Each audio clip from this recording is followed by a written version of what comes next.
I expected the human to fail quietly during the entrance exam. Instead, she melted our systems and solved problems the galaxy abandoned decades ago. So, let me tell you about the day I realized that 300 years of administrative experience meant absolutely nothing.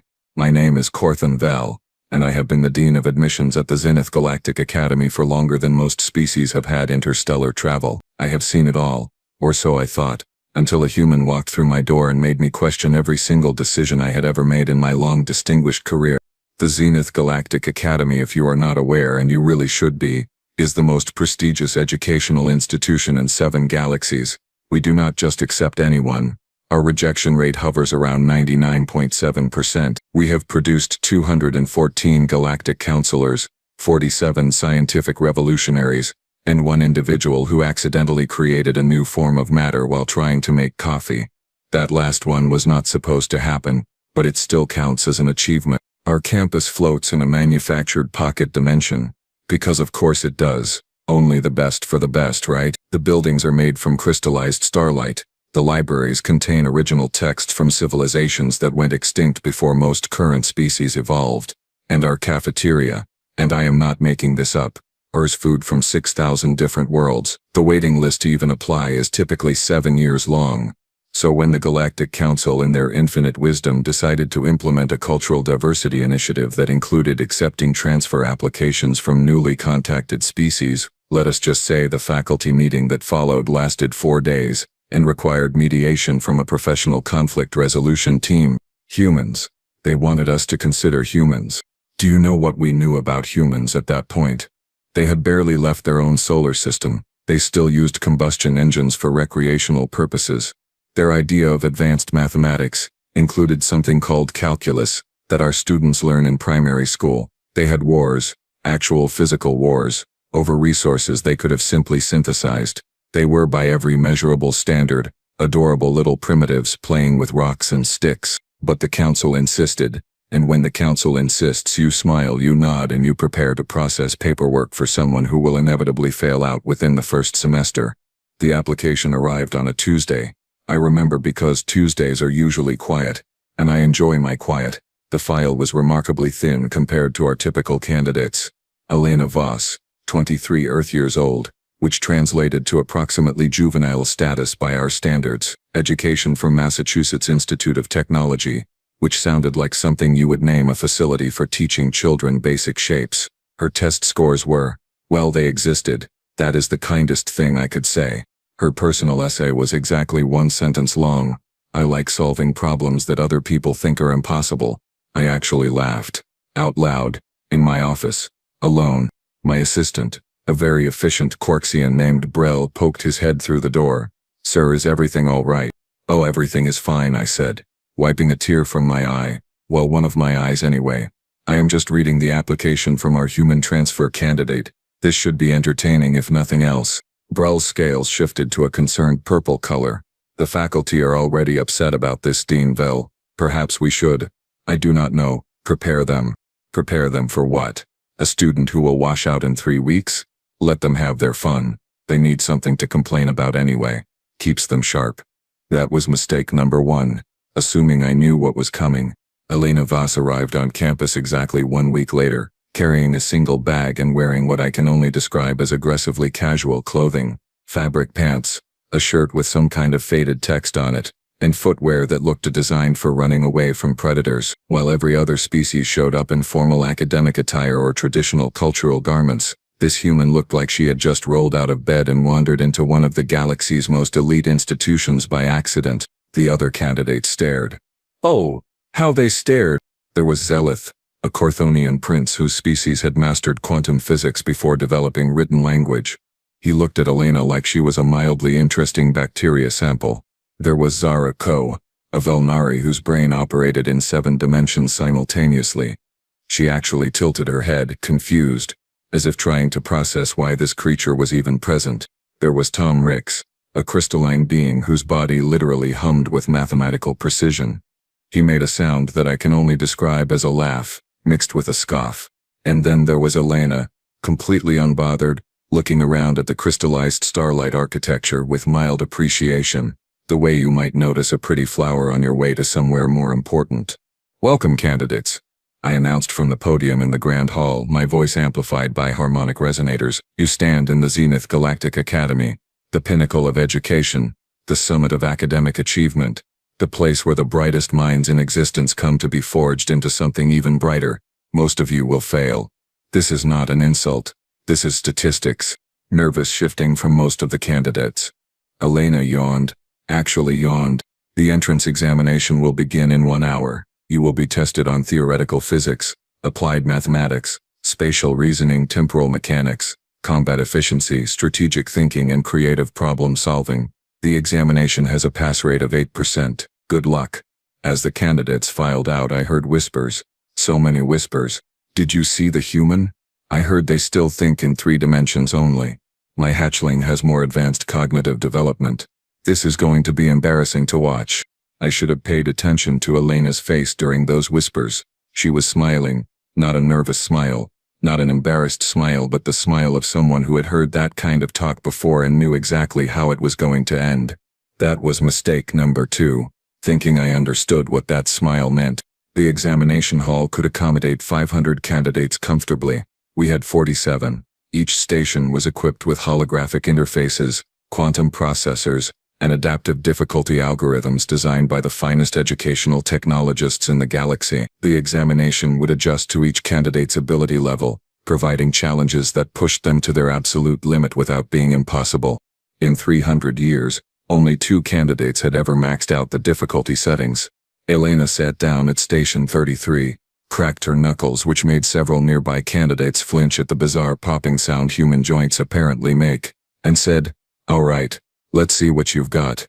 The exam began, and that is when everything I thought I knew about humans, about Earth, about primitive species, and about my own judgment began to crumble like a sandcastle in front of a tsunami. But I am getting ahead of myself. Let me tell you what happened next. The Zenith entrance examination is not just difficult. Difficult would be an insult to what we have created. This exam has made prodigies weep. It has caused geniuses to question their entire existence. We once had a candidate from Methros Prime, a species with perfect memory and the ability to process information at computer speeds, who finished the exam and then requested psychological counseling. The exam adapts, you see. It learns. The moment you answer a question correctly, it analyzes your methodology, identifies your strengths, and then constructs the next question specifically designed to exploit your weaknesses. It is beautiful, really. In a sadistic kind of way. Section 1 was theoretical physics. Standard stuff, really. Questions about the nature of reality, the mathematics underlying dimensional barriers, the relationship between consciousness and quantum states. Light reading material. I watched from the observation deck with the other proctors. We had holographic displays showing each candidate's progress, their stress levels monitored through biometric sensors, their answer patterns analyzed in real time. Zelith, the Corthonian prince, was performing exactly as expected, brilliant, methodical, approaching each problem with the kind of precision his species was famous for. His display showed green across the board, comfortable, competent, exactly what we wanted to see. Zara Ko was operating in her usual manner, which is to say her answers appeared almost before the questions finished loading. 7-dimensional thinking has its advantages. Her biometrics showed barely elevated stress. Excellent. Tomrix was humming, literally humming, as he worked. Mathematical harmonics resonated through his crystalline structure. Each answer produced a different tone. It was actually quite pleasant. And then there was Elena at Station 33. Her biometrics were, well, they were weird. Her heart rate, and yes, humans apparently only have one heart, which seems terribly inefficient, was barely elevated. Her brain activity showed patterns our sensors were not quite sure how to interpret, and she was moving through questions at a pace that seemed frankly reckless. "She is guessing," said Proctor Yilmaz, a 6-armed hexaran who had been administering this exam for 60 years. "Look at her speed. No one can solve quantum dimensional proofs that quickly. She is just selecting random answers."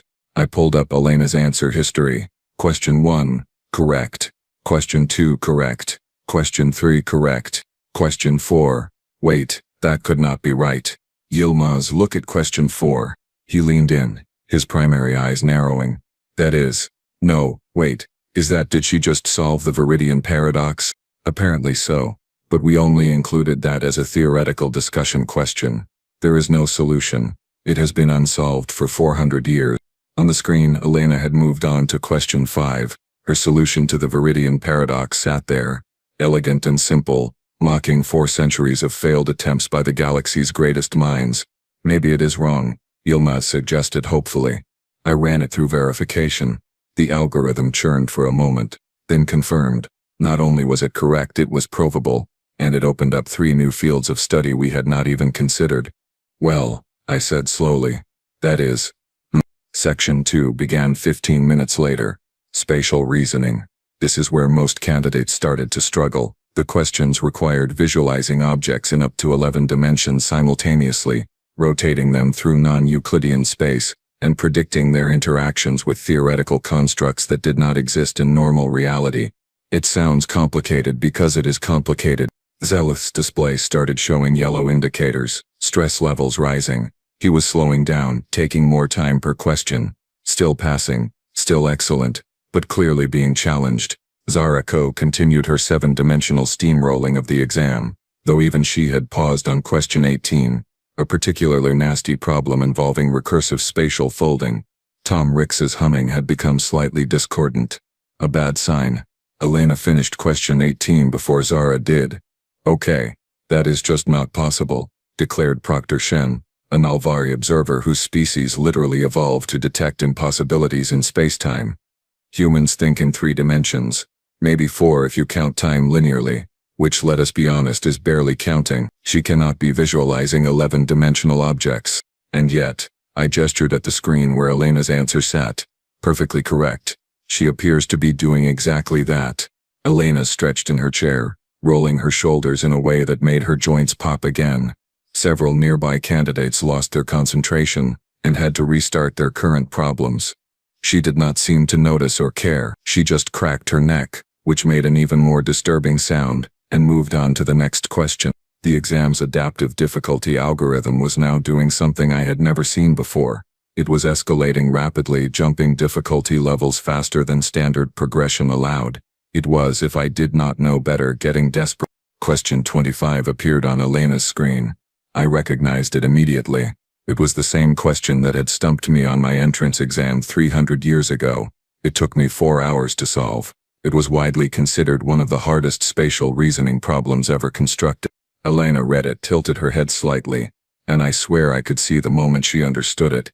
Her eyes, those strange human eyes with their limited visual spectrum, seemed to focus on something beyond the screen.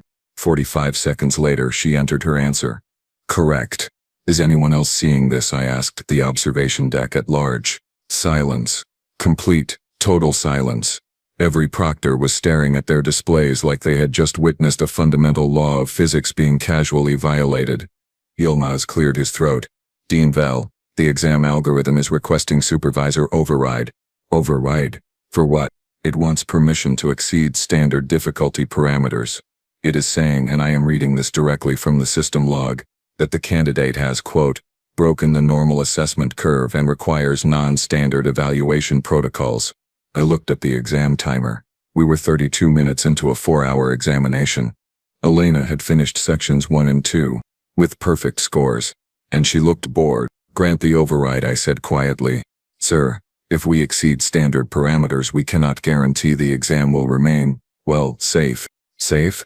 The higher difficulty levels involve actual physical manifestations, energy constructs, temporal distortions. We have never activated them during a first-tier examination before. I watched Elena on the monitor. She was looking around the exam hall with that same mild interest, like a tourist who had finished viewing one museum exhibit and was ready to move on to something more engaging. Grant the override, I repeated. Let us see what this human can actually do. That was mistake number 3, and honestly, I should have known better by then. The exam algorithm accepted the override with what I can only describe as malicious glee. Section 3 initialized. And that is when things got really interesting. Section 3 was where candidates typically broke down completely. Not just academically, mind you, but physically and psychologically. The combat simulation arena materialized around the examination hall, holographic walls shimmering into existence, creating individual battle zones for each candidate. The test was simple in concept, horrifying in execution. survive against adaptive combat drones while solving tactical problems under pressure. Oh, and the gravity would shift randomly, and the environment would actively try to kill you. And you had to maintain mental calculations throughout because why not? Let us just pile on the pressure until someone cracks. Most candidates requested difficulty level 3 out of 10. The brave ones went for 5. Level 7 was considered suicidal. Luxilith chose level 5. Sensible. He was immediately beset by 3 hovering drones firing stun bursts while the floor beneath him shifted to a 45-degree angle. He handled it well, using his species' natural agility to dodge while returning fire with the provided energy weapon. Competent professional. Exactly what we expected. Zara Ko selected level 6. Because of course she did. Her 7-dimensional thinking let her predict drone movements before they happened. She was less graceful than Zelith but brutally efficient. The drones did not stand a chance against someone who could see their attack patterns across multiple timelines simultaneously. Tom Ricks went for level 4, which was smart given his crystalline body structure. Mobility was not his strength, but his mathematical precision allowed him to calculate exact trajectory solutions. Every shot he fired hit its target. Pure geometry in action. And then the system prompted Elena, select difficulty level 1 through 10. The observation deck held its collective breath. Surely she would choose something reasonable. Level 3, maybe 4 if she was overconfident. Humans were supposed to be fragile, right? Soft skin, single heart, pathetically limited reaction times. Elena looked at the prompt, looked at the other candidates struggling in their arenas and said loud enough for the audio pickups to catch, "Yeah, I will take maximum." "I am sorry," Yilmaz said, leaning forward. Did she just say maximum? Level 10 initialized. The arena around Elena erupted into absolute chaos. 15 combat drones materialized simultaneously, each one configured for lethal force. The gravity shifted to 3 times standard, enough to make most species collapse under their own weight. The floor became a maze of moving platforms over a pit that crackled with actual electricity, not simulated actual electricity. We had only activated level 10 twice in the Academy's history, both times for candidates with advanced military backgrounds and species-specific advantages like armor plating or redundant organ systems. Elena dropped into a crouch as the gravity slammed down, and for a moment I thought we were about to witness the first candidate death in 70 years. I was already preparing the incident report in my head. Then she moved. I do not have better words for it. She just moved. 3 drones fired simultaneously at her previous position. She was not there anymore. She had rolled, come up firing, and 2 drones exploded before the third could recalibrate. The energy weapon in her hands looked like a natural extension of her body, like she had been born holding it. "What in the spiral galaxies?" whispered Proctor Shen. Elena jumped, and in 3 times normal gravity, she still cleared 2 meters, grabbed a passing platform, used it to swing herself into a position where 5 drones had converged, and fired in a spread pattern that turned all 5 into sparking debris. Her face was not showing strain. She was not grimacing in pain. She was smiling. The gravity shifted again, this time to point sideways. Everyone else in the exam hall stumbled. Zelith hit a wall hard. Zara Ko managed to compensate but lost her rhythm. Tom Ricks's humming went completely atonal. Elena pushed off the wall that had become the floor, twisted mid-air, and landed in a 3-point stance that should have been impossible for someone experiencing lateral gravity shift for the first time. 7 drones remained. "Is she laughing?" Yilmaz asked in horror. She was. Elena was actually laughing as she sprinted along the vertical wall, firing behind her without looking, trusting what I could only assume was instinct or insanity. Probably both. 3 more drones went down. The gravity reversed, pointing up. Everyone fell toward the ceiling. Elena used the momentum, tucking into a flip that brought her weapon to bear on the final 4 drones from an angle they had not anticipated. 4 shots. 4 explosions. Perfect accuracy. The timer showed 45 seconds elapsed. The previous record for level 10 completion was 8 minutes and 12 seconds. The arena dissolved. Elena landed lightly on her feet as normal gravity returned, barely breathing hard, and said to no one in particular, "Huh, that was fun. What is next?" The observation deck had gone completely silent. Every faculty member was staring at the displays like they had just witnessed a religious experience. Except the deity involved was a 5'6" human who looked like she had just finished a light warm-up routine. Dean Ryloth, head of tactical studies and a decorated military commander from the Kragnor campaigns, stood up slowly from his seat. His voice came out strangled. I need to see her physical specifications, immediately. I pulled up Elena's biological data. Standard human. No modifications, no enhancements, no genetic alterations. Just a basic human from Earth. That supposedly primitive mudball where they still used fossil fuels and argued about whether their planet was round. This is not possible, Ryloth said flatly. Humans are not built for combat. They are soft, slow, weak. We have the data. They are prey species at best. Apparently, I said, watching Elena stretch casually while waiting for the next section. Our data was incomplete. The exam algorithm sent another request. This time it was not asking for permission. It was begging us to stop. Supervisor alert, the system intoned. Candidate performance exceeds all predictive models. Standard assessment protocols. Insufficient. Request immediate intervention. What does it want us to do? Asked Yilmaz. I read the system message, then read it again to make sure I understood correctly. It wants us to shut down the exam before Elena reaches Section 4. Why? Because Section 4 involves temporal mechanics and reality manipulation, and based on her current performance curve, the algorithm has calculated a 67% chance that she will accidentally break causality. We all looked at Elena. She had found a water dispenser and was hydrating, looking completely unbothered by the fact that she had just performed what should have been physically impossible. So what do we do? Shen asked. I thought about it for exactly 3 seconds. We let the exam continue. I need to see how this ends. Section 4 initialized, and that is when the examination system started smoking. Section 4 was temporal mechanics and advanced reality manipulation. Let me be clear about something. This section was not designed for first-year candidates. It was barely designed for fourth-year doctoral researchers. We included it in the entrance exam purely as a formality, a box to check that said yes. We evaluated everything, even though we knew no one would pass it. The questions involved manipulating localized time fields, predicting causality violations before they occurred, and solving problems that required thinking in non-linear temporal frameworks. It was the kind of stuff that made theoretical physicists wake up screaming. Elena's screen loaded the first question. The holographic display above her station flickered, just a brief glitch, but enough to make the technician monitoring the systems look up with concern. That is odd, Technician Vrel muttered, tapping at his console. We are getting unusual power draws from Station 33. Define unusual, I said, though I already knew the answer would not be good. On screen, Elena read the first question, which involved predicting the outcome of a grandfather paradox scenario with 17 variables and self-referential loops. It was a question designed to have no correct answer, only various degrees of philosophical interpretation. She wrote out a solution in 90 seconds. The exam algorithm paused.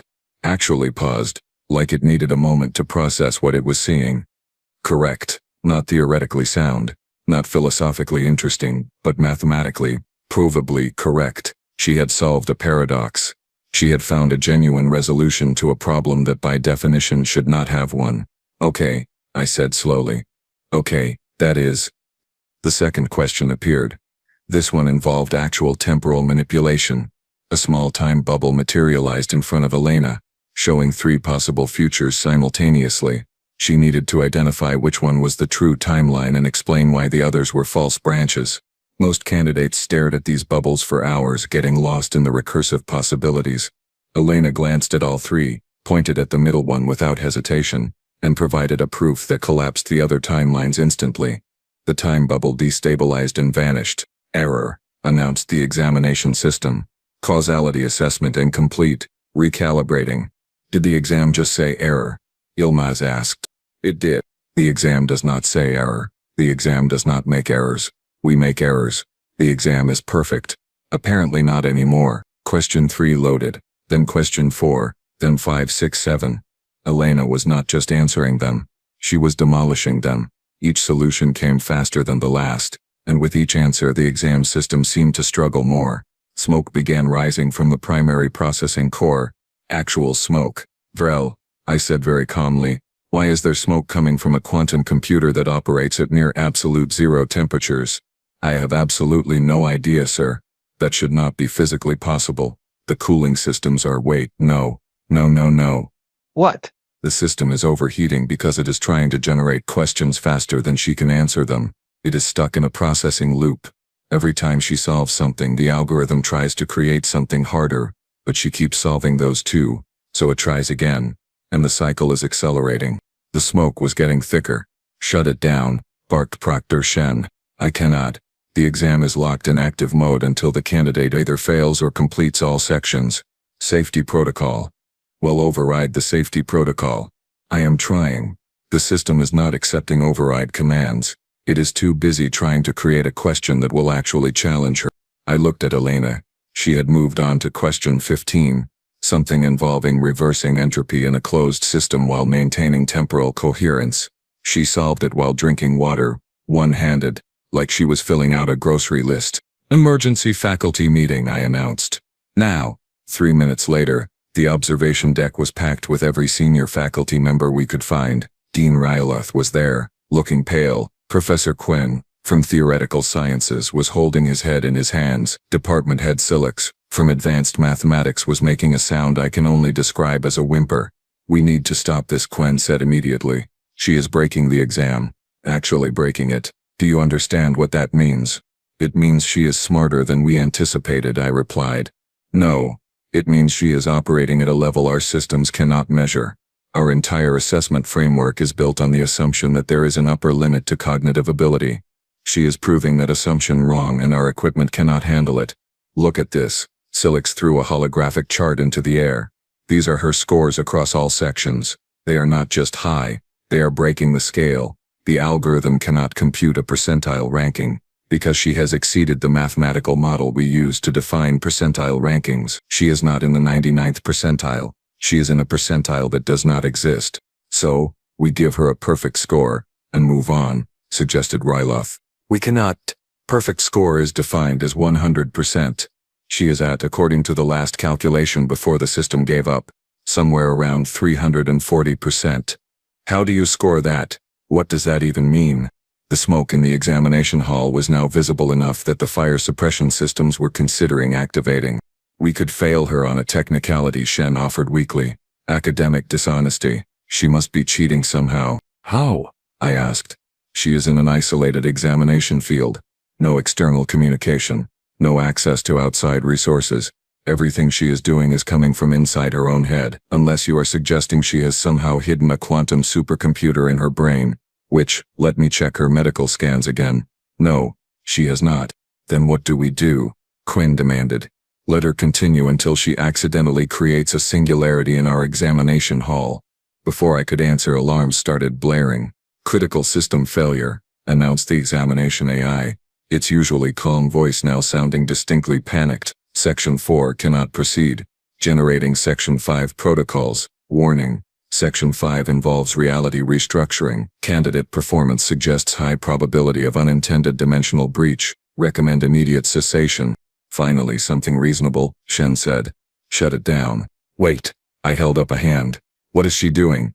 On the main display, Elena had stopped. She was looking at a question that had just appeared on her screen, and for the first time since the exam began, she looked puzzled. Not frustrated. Not confused. Puzzled, like she had found something genuinely interesting. That is the Carruth theorem, whispered Silix. It has been unsolved for 93 years. We only included it as a theoretical discussion piece. There is no answer. Dozens of research teams have tried. It is considered one of the fundamental unsolvable problems in advanced mathematics. Elena leaned back in her chair staring at the question. 30 seconds passed. Then a minute. Then 2 minutes. See? Quinn said. She has hit her limit. Finally, we can end this. Elena sat forward suddenly. And I recognized that look. I had seen it before on the faces of students who had just understood something profound. That moment of clarity when impossible becomes obvious. She started writing. Her hands moved across the holographic interface faster than I could track. Equations flowed onto the screen, each one building on the last, creating a framework of logic so elegant it was almost beautiful. She is not, Silix breathed. She cannot be. But she was. The proof came together like a puzzle clicking into place. Variables resolved. Paradoxes collapsed. The impossible became provable. Elena entered her final calculation. The examination system made a sound I had never heard before, a kind of electronic wheeze, like it was trying to process something beyond its fundamental design parameters. Then it verified her answer. Correct. The Horvath theorem. 93 years, hundreds of researchers, millions of hours of computational time, solved in 7 minutes by a human who was not even supposed to be smart enough to understand the question. The smoke pouring from the processing core turned black. Sparks started shooting from multiple terminals. "Everyone out," Vrel shouted. "The whole system is going to crash." Faculty members scrambled for the exits. I stayed, watching Elena, who was still sitting calmly at her station, apparently unaware that she had just broken a several million credit examination system and solved a problem that had stumped the galaxy's finest minds. She looked up at the observation deck, somehow knowing exactly where I was standing despite the one-way glass, and gave a little wave. The examination system gave one final desperate alert. Cannot compute final assessment. Candidate has exceeded all known parameters. Score undefined. Evaluation impossible. System shutting down to prevent cascade failure. Then everything went dark. In the silence that followed, broken only by the sound of cooling fans desperately trying to prevent a complete meltdown, I heard Elena's voice through the emergency backup speakers. "So did I pass or what?"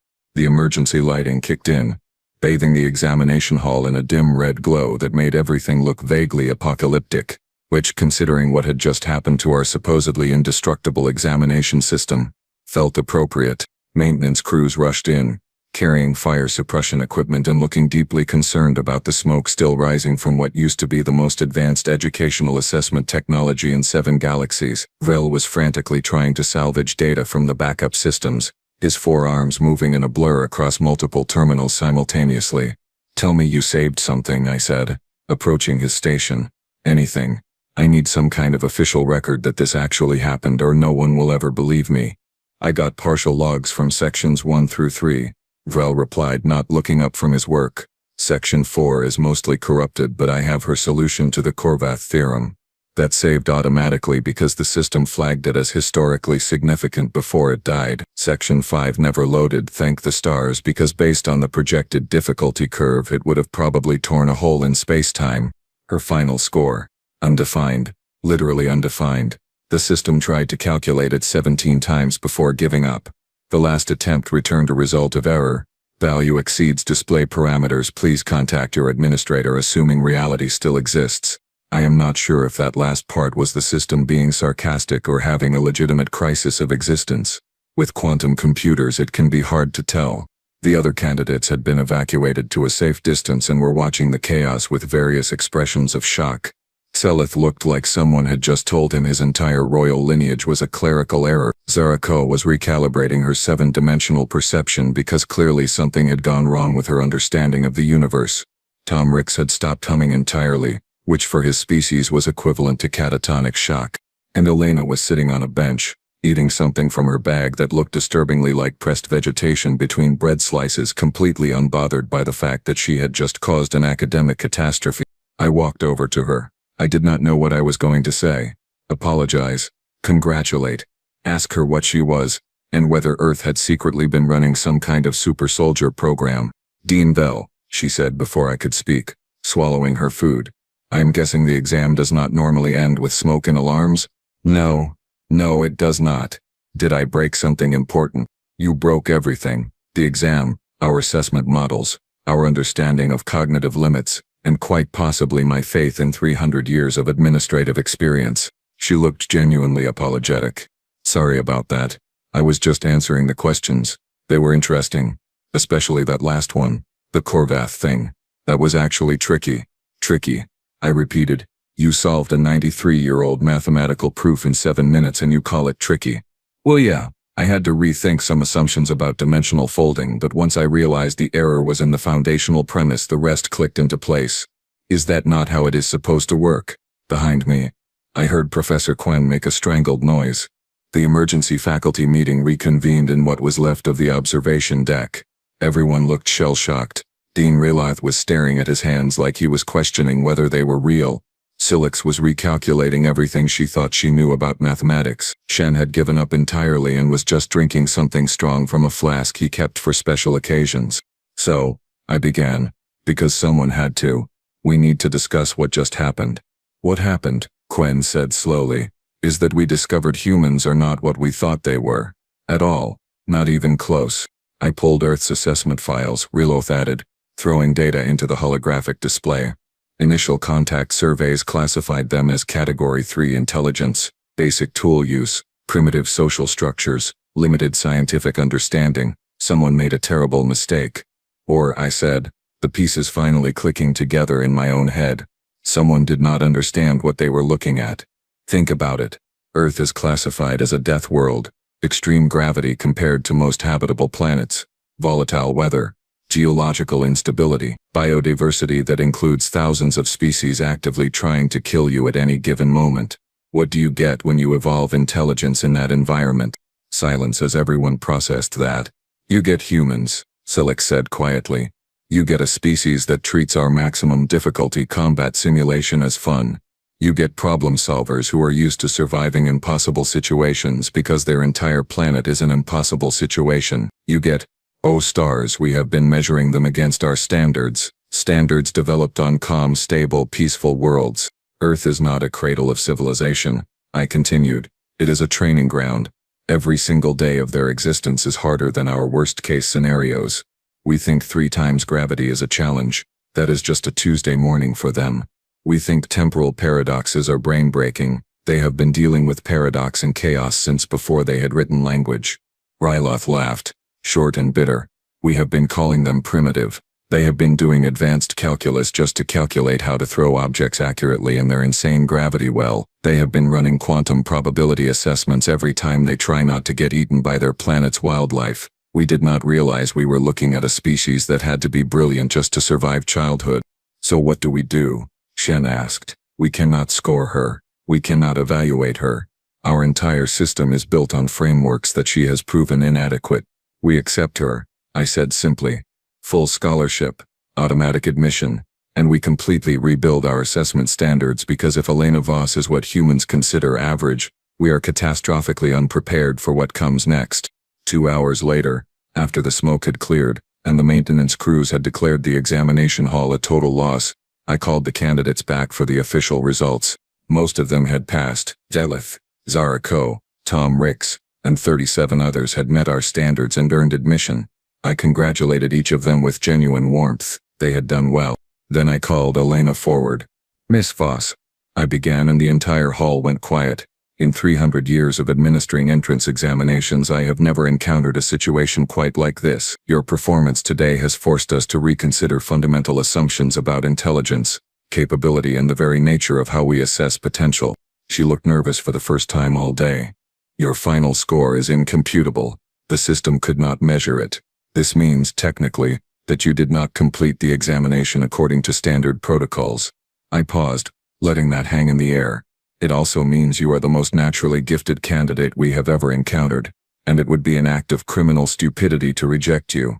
Welcome to Zenith Galactic Academy, Miss Voss.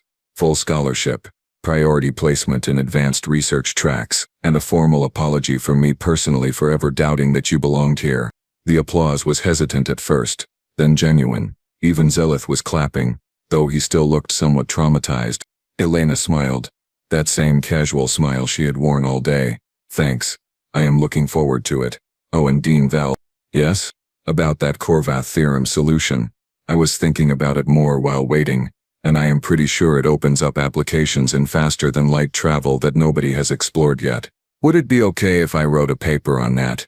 You know, after I settle in and stuff. Professor Quen made another strangled sound. Yes, Miss Voss, I said, feeling suddenly very tired and very old. That would be fine.